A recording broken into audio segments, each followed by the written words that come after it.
सुना है कभी रात के सन्नाटे में अचानक ठंडी सिहरन सी दौड़ जाती है पीठ पर। यह कहानी शायद तुम्हें सोचने पर मजबूर कर दे, इसे सिर्फ कल्पना कहकर टालने से पहले। यह सब शुरू हुआ एक तूफानी रात में, भारत के किसी छोटे से गांव में। अर्जुन नाम का एक लड़का अपने दोस्त के घर से लौट रहा था। बारिश बेतहाशा हो रही थी, सिर्फ कभी कभी गरजने की आवाज ही सुनाई देती थी। अर्जुन ने जंगल से होकर जाने वाला शॉर्टकट लेने का सोचा, वो रास्ता जो वो कई बार पहले भी ले चुका था।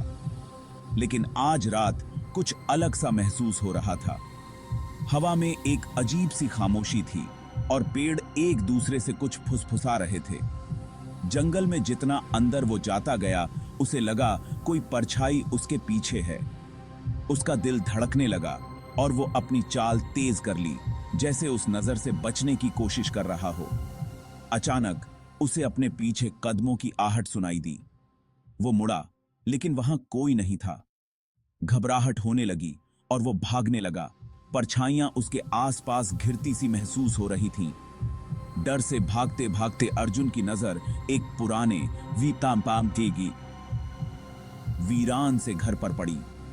पनाह के लिए बेताब उसने घर का दरवाजा धक्का देकर खोला और अंदर चला गया।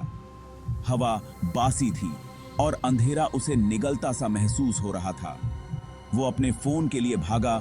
उसकी हल्की रोशनी से वो उन सड़े गले कमरों में रास्ता ढूंढने लगा। तभी उसकी नजर उस पर पड़ी। एक परछाई दालान के अंत में खड़ी थी।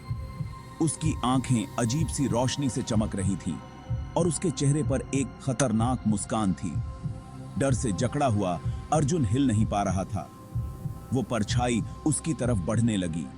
उसके कदमों की आवाज उस खामोश घर में गूंज रही थी।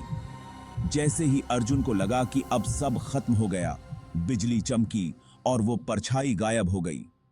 अर्जुन उस घर से बाहर भागा, बिना पीछे देखे। वो तब तक भागा जब तक वो अपने गांव नहीं पहुंच गया, अपने घर के दरवाजे पर गिरते हुए। उस रात के बाद वो फिर कभी उस जंगल के रास्ते से नहीं गया। कहते हैं वो परछाई अब भी उस पुराने घर में भटकती है, अपने अगले शिकार का इंतजार करते हुए। तो अगर कभी तुम खुद को रात में अकेले चलते हुए पाओ, तो अर्जुन की कहानी याद रखना। तुम कभी नहीं जानते परछाइयों में क्या छुपा हो सकता है। सुनने के लिए शुक्रिया।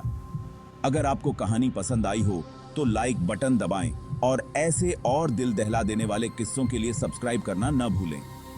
अगली बार तक सुरक्षित रहें और अच्छी नींद लें।